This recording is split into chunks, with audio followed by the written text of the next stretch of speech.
Comment আপনারা দেখেন, সেখানে কমেন্ট করেছেন যে আমি যেন বাংলাদেশ ব্যাংকের যে সর্বশেষ নিয়োগ, মানে নতুন যে গভর্নর নিয়োগ করা হলো, এ নিয়ে যেন কিছু কথা বলি। প্রথম দিন থেকে শুরু হয়েছে, দেখছিলাম আমি এ নিয়ে বিভিন্ন টেলিভিশনে টক শোতে আমি কথা বলেছি, কিন্তু আমার নিজের চ্যানেলেও বলার জন্য অনেকে রিকোয়েস্ট করেছেন। ভালো, আমি আগে বহুবার আপনাদেরকে বলেছি আমি অর্থনীতি ভালো বুঝি না, কিন্তু সাধারণ মানুষ হিসেবে কিছু কমন সেন্স তো আছে। যারা বুঝেন তারা কি করবেন না করবেন এটা তো আরেক কথা। আমি বটম লাইনটাকে বলি যে মিস্টার মুস্তাকুর রহমান নামক একজন গার্মেন্ট ব্যবসায়ী, পোশাক শিল্পের একজন ব্যবসায়ী, তাকে বাংলাদেশ ব্যাংকের গভর্নর করার যে সিদ্ধান্ত এই সরকার নিয়েছে এবং নিয়োগ অলরেডি করেছে, উনি অফিস করাও শুরু করেছে। আমি মনে করি এই সরকার সবচেয়ে ঝুঁকিপূর্ণ এবং রিস্কি সিদ্ধান্তগুলোর মধ্যে এই যাবৎ তারা যা নিয়েছে তার মধ্যে এটা একটা। এবং এই সিদ্ধান্ত সরকারকে কোথায় নিয়ে যাবে এটা বলা বড় কঠিন। কেন কঠিন সেটা বলি। কেবল বাংলাদেশের ইতিহাসেই নয়, সারা দুনিয়াতেই আপনি এ ধরনের উদাহরণ দ্বিতীয়টা খুঁজে পাবেন কিনা আমার সন্দেহ, যেখানে একজন ব্যবসায়ীকে একটা দেশের মানে আপনার ব্যাংকের যে রাষ্ট্রীয় যে ব্যাংক, মানে ফেডারেল ব্যাংক যেটাকে বলি, অনেক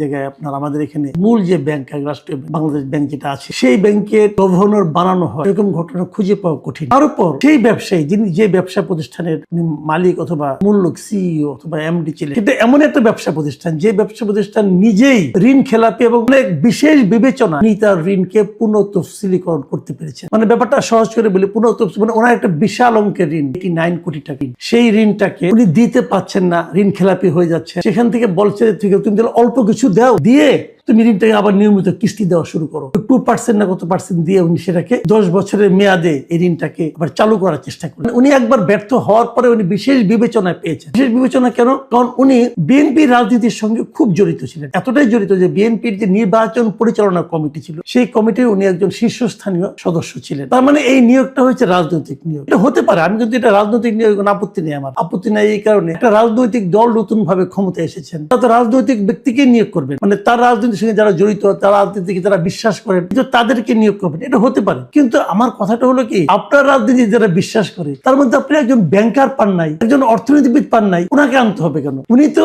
এমন একটা ব্যবসা প্রতিষ্ঠানের পরিচালনার মূল দায়িত্বে ছিলেন, সিইও ছিলেন, যে ব্যবসা প্রতিষ্ঠানটা ব্যাংক থেকে ঋণ নিয়ে ঋণ পরিশোধ করতে পারে নাই, উনি সেরকম ব্যবসা প্রতিষ্ঠানের মানে শীর্ষ কর্মকর্তা ছিলেন। এখন উনি যখন আসছেন, এখন ওনার প্রতিষ্ঠানে ঋণ টিন পাওয়া আরো সহজ হয়ে যাবে। এটা তো একদিক দিয়ে কনফ্লিক্ট অফ ইন্টারেস্ট হলো তো, সেটা কেন করলেন আপনারা? এটা বললাম তো, দ্বিতীয় আরেকটা উদাহরণ আপনারা খুঁজে বের করতে পারবেন না। আমি দেখলাম আমাদের অর্থমন্ত্রী মিস্টার আমির খুসরো মাহমুদ চৌধুরী, নিয়োগজন ব্যবসায়ী, উনি বলছেন যে সরকার এই কাজটা করেছে, সরকার এটা করতে পারে। হ্যাঁ পারে, সরকার অবশ্যই পারে, কিন্তু আমি কি প্রশ্ন করতে পারি না সরকার কেন পারে? এই প্রশ্ন করার অধিকার কি আমাদের নাই? নিশ্চয়ই আছে।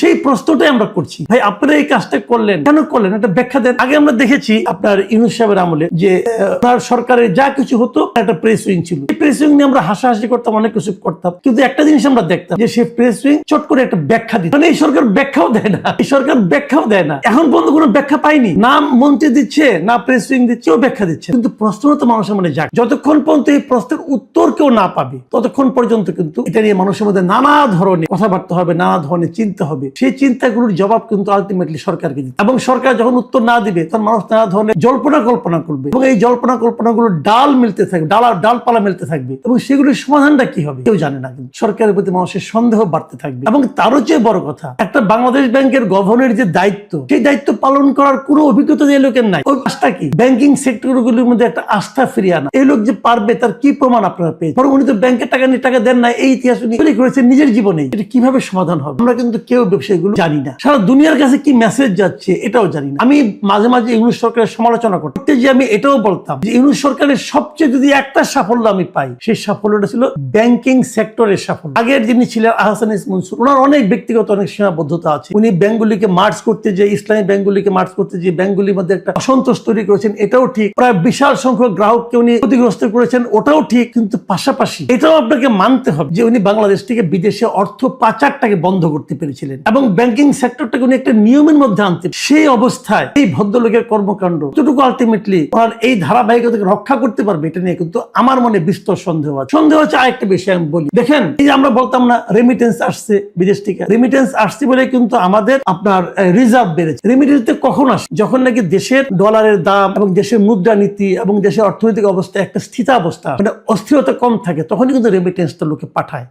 সেই অস্থিরতাটা কিন্তু হাসান এস মনসুর সাহেব দূর করতে পেরেছে। লোক আসছে, সেটা কিছু পারবে এখন? এটা হতো অনেকে বলে এটা না হয়ে তো কোনো উপায় ছিল না। আমাদের দেশের যে সংসদ সদস্য হয়েছে এই দেশে, তাদের 60% সদস্যের কিন্তু মূল পেশা হলো ব্যবসা, এবং 62% মন্ত্রীর, মানে মন্ত্রী পরিষদের 62% পেশা হলো ব্যবসা। তাহলে এবং তাছাড়া আরো বলি আপনাকে, এমপিদের যারা সংসদ সদস্য 50% হলো ঋণগ্রস্ত। এরকম একটা সরকারের অর্থনৈতিক সুযোগ সুবিধা করে দেওয়ার জন্য বাংলাদেশ ব্যাংকের গভর্নর আরেকজন ঋণগ্রস্ত ব্যবসায়ী হবে, এটা স্বাভাবিক। এখন ওনাদের অবস্থা দেখ, দেশের অবস্থা কি হবে? দেশকে স্বাভাবিক পথে অগ্রসর হতে পারবে লোককে নিয়ে? আমি কিন্তু ভয় আছি ভাই।